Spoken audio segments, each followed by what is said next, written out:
So hey everyone, thanks for showing up today, another day at MentorSocial. I'm Scott Hosbin. I'm Dashay Williams. And yesterday we talked a little bit about 3 key things when you want to level up your life.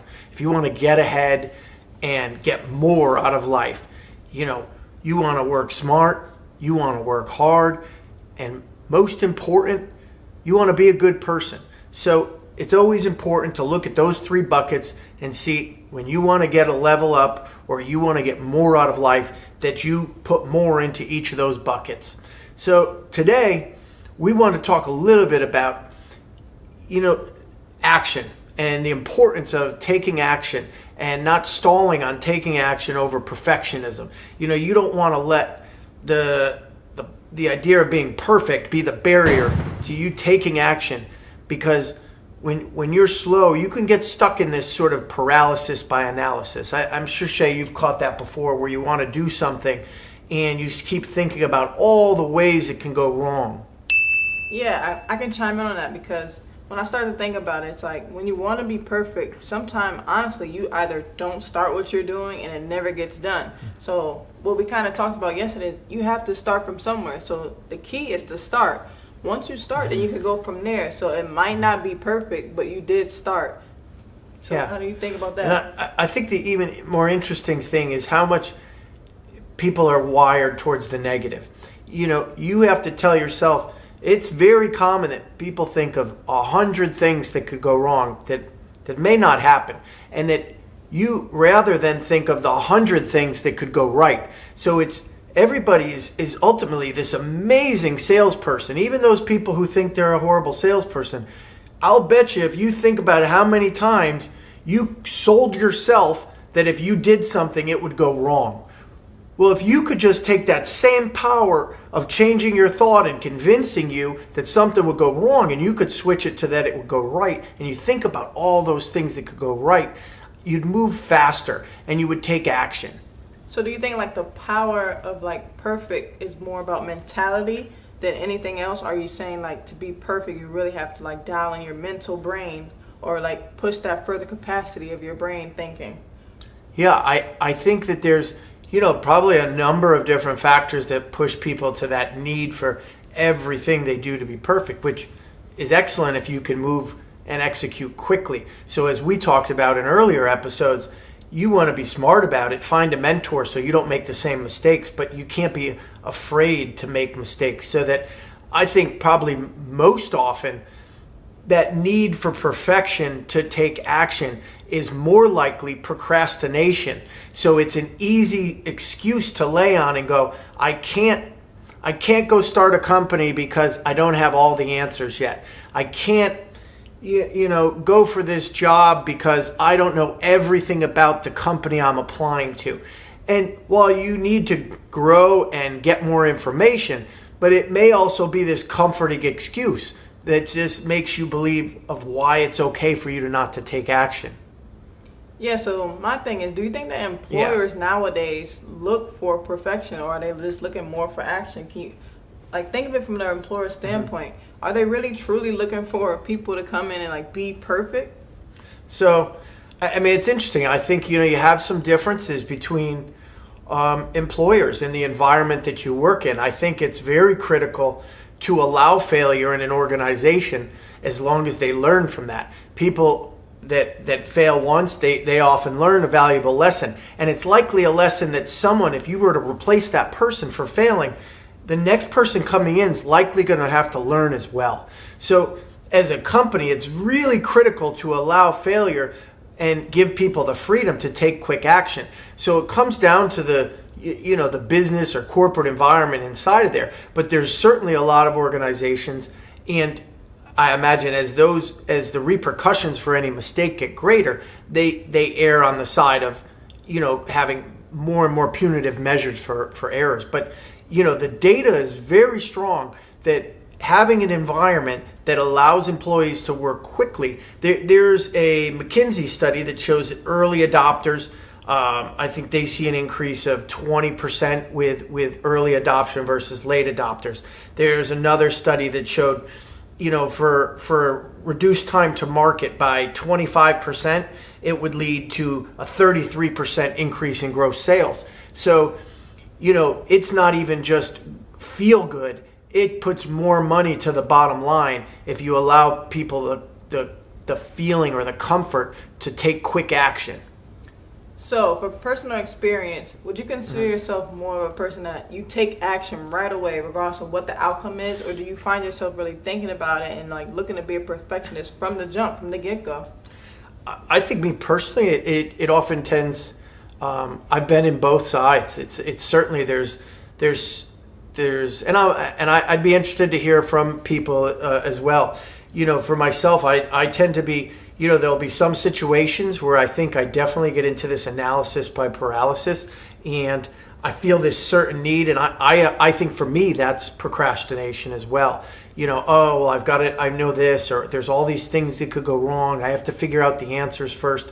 And then there's other situations that are maybe guided by passion or this some sort of an innate drive that I'll act very quickly. So if I erred on one side or the other, it's more around action. But I definitely find a number of times where inaction has costed me much more money than taking too quick of action in the past.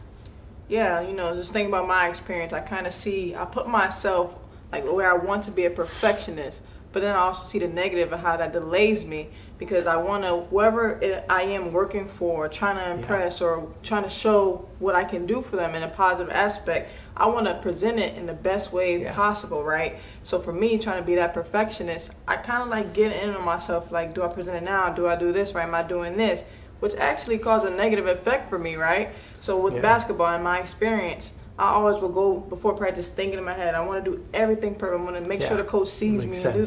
But then it actually was like a delayed effect. Like, it really hurt me, and then actually caused me to have, I started to get really in my head, and nothing was going right. So I actually think you have to take action. I think how you are doing and what you said in your experience, the best way to do it is taking that action. Because regardless, you're doing one step at a time, right? So in my head, I'm not doing any steps because I'm too busy thinking about how I want to present myself in front of these people, and I'm actually hurting myself. So I think that was very interesting about the taking action. Yeah, and I think it's important. I mean, as we all should sort of look what's really holding us back from taking action on anything that's important to us.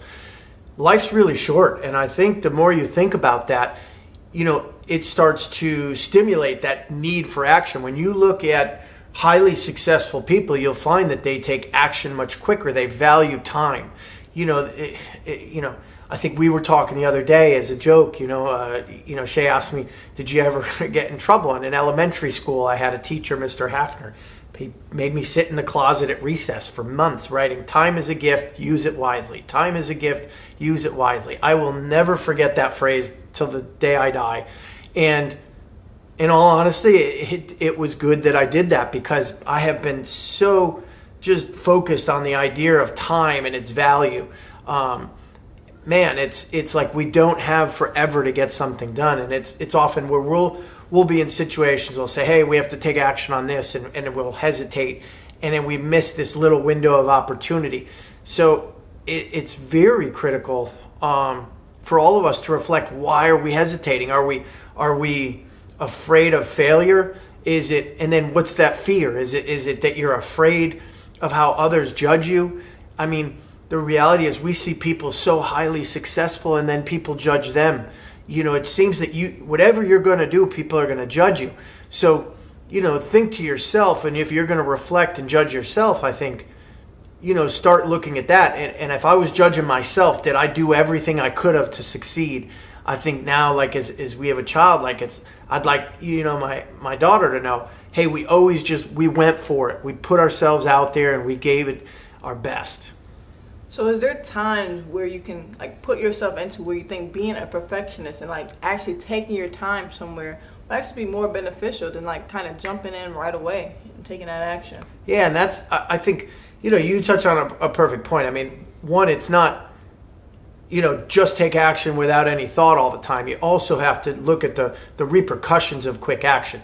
Certainly, you don't want to be a neurosurgeon and you jumped into a surgery without necessarily knowing all of the components of what needs to be done. But in that same effect, you may have someone with a weak blood vessel in their brain and with an aneurysm, and time is of the element, and they have to take action. If they don't take immediate action, someone could die.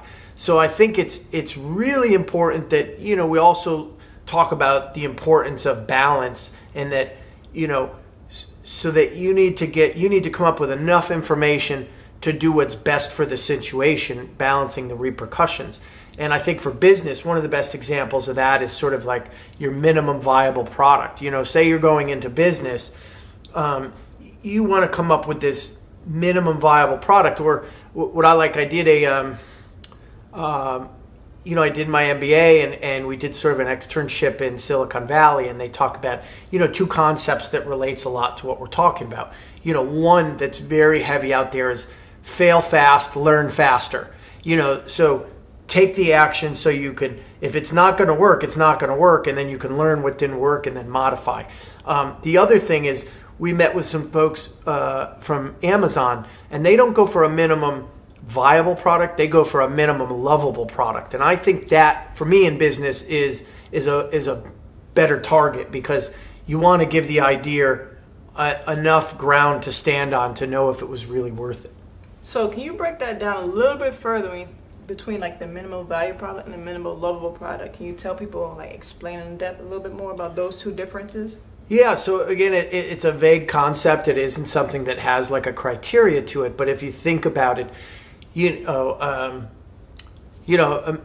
may be trying to make a car, and you just put four wheels on a frame and there's no motor, and you say, and then you wonder, why does no one like this vehicle? It's we got four wheels, it can roll, but you didn't actually put the engine, you didn't put the steering wheel, you didn't put the air conditioning. You might not need a race car engine, you might need a basic engine. But I think that's a basic analogy, is that you want to make sure that all of the components that are there, that are necessary for the customer to really need that product, because that's one of the things you'll see, I think, is the best test of a lot of new products with all the technology is do people use it and then really need that product? Yes, so the most important thing that I've heard and that I've taken away from that was, you want to build for the customer. At the end of the day, you want the customer's journey, like the user interface, everything should be based on what is the easiest way that people can engage with whatever that product is, right? Yeah. So business-wise, I would think that would be like the most important thing when focusing on either building an app, whatever your business is, it has to be customer-facing, right? Yeah, no, I mean, at the end of the day, the entire process of a company is ideally worked backwards from the customer backwards. And I think that's a variance from a lot of companies that work from the opposite end, in that they'll work from what's good for the company out to the customer and try to train the customer on why their process that's good for them is good for the customer. And that generally fails. You can see universally examples of that, so that if you look from whatever your customer's first interaction is with that product, and then work its way back to you so that it's solving a problem, it's easy to use, easy to obtain, easy to, that's the main point. I mean, I think it's an interesting thing you're going through now, with the application with MentorSocial, and getting feedback every day is more and more emails about how much it fills a need, and then other things that people would like to see change. No, definitely, because I think when you're starting a business, the first thing in mind, you're trying to figure out, how can I put this product out? And you're thinking about the things that you like, right? So, yeah. I mean, that's a good way to go about it. Like, what do I like doing, right? What are people using? So, honestly, it's like, I like using Instagram, I like using TikTok. So, we're going to look at those user faces. How can I incorporate that toward our MentorSocial app, right? So, we're trying to connect young adults to career professionals. So, I want to make a user face that we can reach both the older generation and the younger generation and bridge that gap. So honestly, I think I've learned with creating this whole application is that I want to focus on who we're putting it out to, right? So how can I make it more user efficient for the older generation who may not know how to work tablets and phones and all that, and kind of keep engaged with the younger generation who's all on every type of different social media platform. So for me, this is all a learning experience, and I've been I'm learning every day from user feedback. The main key is that user feedback. You want to send out surveys. We have to get user feedback from both older generations and the younger generation. Yeah. So that's what I've learned as I've been going through this process of building out the app. Yeah. You guys have any personal experience? What's your experience with anything else? As far as within the application and people's feedback, I thought, it's very interesting when you did the UX design, and like you talk about that, the ways that the older generations interact with the technology is very different than younger generations, but you have to bring them together. I think that's so key, and it's really back to the point of us and taking action. One of the points is to give confidence. If you can get some wisdom from a mentor, that really gives that confidence for someone that's newer into any venture that they're going into, to feel more comfortable, to lean on the experience of a mentor. So, that's it's interesting how it all comes together. It's, the app, that was one of the importances. You could have spent forever trying to think what you think an older generation wants and what younger generation wants and how you're going to merge them together. But you kind of have to, at some point, get it together, put it out there, get the feedback, and then modify. Yeah, at the end of the day, we kind of, with MentorSocial, we really trying to bridge that gap of mentorship, right? So we're trying to bring a generation who used to meet face-to-face in person with a generation who solely is like focused on the phone. They want to meet with people on the phone. They don't want to go drive to a McDonald's or meet you elsewhere. Everyone is trying to still receive that mentorship, but in different ways. So this is how we're trying to bridge the gap by creating this application for everyone to just sign up easily, ask your career questions, and we're going to have mentors just answer them via the phone. So please help us and join us and sign up and download. Yep. And definitely we need your feedback, because we really would love to revolutionize the way that we view mentorship. Yeah, I think it's great, and it goes a lot to this, and a lot of credit. Even, we're standing here, we don't have perfect lights, perfect camera, perfect sound, perfect anything. It's just the two of us. We're here. We could spend forever saying, how could we best get out there to give good advice to younger adults to get ahead? How can we meet, high-level mentors and bring them into the mission to try to take their knowledge and transfer it to younger generations? You could spend forever figuring that out, but instead we throw up a couple lights and turn on the laptop and the iPhone and go at it. So, and it's so motivating to see the feedback we've gotten from both, on the mentor and the mentee side, and it's fascinating that there's people we've talked to and we've got their input and we've implemented that into the app, and then it's really interesting and really rewarding to have taken action and be okay with that. It's not perfect. We're just trying to do the best to help the world. Yeah, so I think today, what is the biggest point or key takeaway that you think people should kind of get from this? Yeah, I mean, it's, don't let perfect be the barrier to you taking action. Gather up as much information as you can and then fire. There's I think there's a good book about this, and I think it says Ready, Fire, Aim is the name of the book, and it talks about this and the importance of taking action. So again, it's really, paralysis, by analysis, all of these phrases that you hear all the time. But I think it's important to take it to heart, reflect on ourselves of why am I hesitating to do things with the best intentions and to try to help the world and level up in my world. Yeah, for me, it would be take action. Don't be afraid to fail. We're all going to fail, but failure is the only way to success, right? It's not going to be easy. It might not be the first try, but we have to keep trying. So my biggest takeaway is to take action, for sure. And thank you guys for listening. Yeah, no, thank you a lot. We appreciate it, and appreciate every time that you hit the like, send us comments, give us feedback on the application of things we can change. Again, it's all we want to do is sort of bridge that communication gap from experienced mentors to the mentees. So we look forward to talking to you tomorrow. Take care. All right. Have a good one. Bye.